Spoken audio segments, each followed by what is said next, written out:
vaig anar per explicar un conte al casal, que altres anys també ho he fet, i vam fer un conte d'una princesa que ho col·leccionava tot, i com que era una princesa, tothom li portava coses d'arreu del món, i es va avorrir de col·leccionar coses.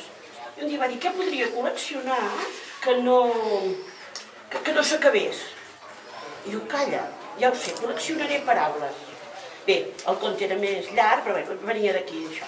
Total, que la princesa, quan va tenir paraules escrites d'arreu del món, que li va quedar una muntanya, es va angoixar molt, molt, molt, i va dir, bueno, i ara què em faré? I una nit, allà a la seva cambra, plorant, la van anar a veure el follet amic d'ella. Diu, què et passa? Diu, mira, quina muntanya m'ha quedat aquí de paraules, i ara què em faig?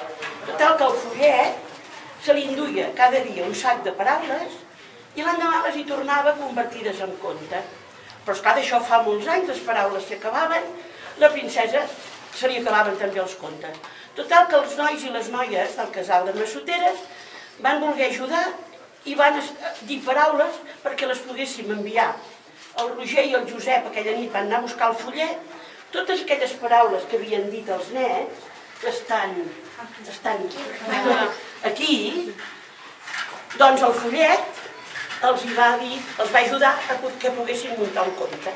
Un dia després o 2 dies després vam anar a fer un taller i cada nen i cada nena de la paraula que havia dit, amb l'ajuda del que els havia inspirat el follet, vam poder fer unes frases. I d'aquestes frases ens vam inspirar molt i molt més i n'hem fet un conte. El conte està aquí escrit, com podeu veure, frases fetes pels nens, els més petits els ajudaven, i després hem passat un conte. I ara, si voleu, que us expliqui aquest conte, perquè també una tarda vam fer il·lustració. No, sí, la vam fer una tarda d'il·lustració, no, la vam enganxar. Llavors els nens i nenes van il·lustrar aquesta història. Aquesta història resulta que ho tinc aquí apuntat perquè no vull deixar cap paraula de les que els nens i nenes van dir, perquè van sortir paraules molt i molt i molt boniques. El personatge és un cocodril, que la paraula la va dir l'Albert. I després no va sortir cap més paraula de personatge. I jo, arreglant-lo, he volgut fer-hi sortir la sargantana, com es diu ara? La salamandra de l'escut. Però de personatge no n'hi havia cap més, només que paraules molt boniques. Bé, si voleu, doncs expliquem el conte i m'ajudeu, Sí o què? Sí, que t'ajudaran, no? Sí. Anaven cap al casal, el Josep es frega els ulls i diu, però què és el que veig? I el Roger li va dir, veus el mateix que jo, una sargantana gegant. I el Josep diu, em sembla que somiem. Es van acostar cap a la font i els hi diu, aquesta sargantana gegant, no em digueu sargantana, perquè sóc un cocodril. Fa estona que passejo per aquest parc, tan bonic que teniu aquí, perquè m'ha convidat la salamandra que teniu en el vostre escut. Per tant, m'agradarà fer amistat amb vosaltres. Amb aquestes, esclar, feia l'hora d'entrar al casal i van anar arribant els nens i les nenes. I aleshores el cocodril va dir, he vingut aquí a refrescar-me, però m'agrada fer amics i teniu-vos per amics a vosaltres. I aquests nens i aquestes nenes, tan macos, si us plau, m'hi fareu una foto, em fareu una foto. Quan va acabar la foto, de fer-li la foto, Roger, el cocodril va dir, gràcies. Aleshores, tots els nens que hi havia al casal es van anar acostant al sentir aquestes paraules tan màgiques com és, sisplau, gràcies.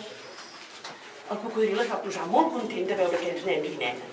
Diu, mireu, jo estic aquí perquè m'ha portat el meu xofer i puc passar una estona amb vosaltres. Diu, i estic encantat de fer nous amics. Llavors, diu, he descobert amb aquests nens, i jugant amb aquests nens, la diversió, l'amistat i el que és fer amics nous.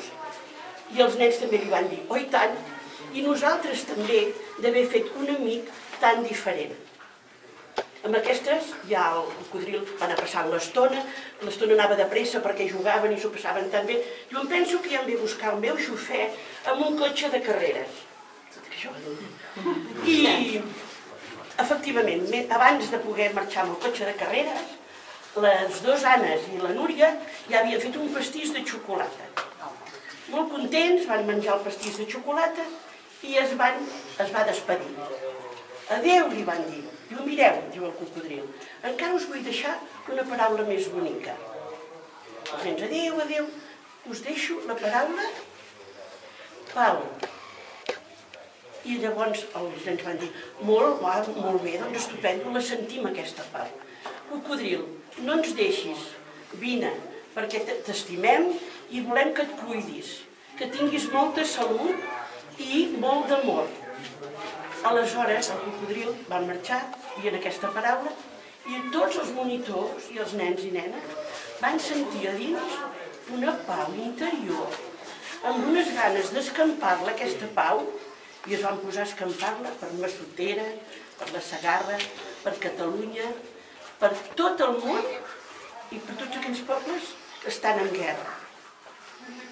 I aleshores va marxar el cocodril i en el cel va aparèixer un colom gran, un colom blanc.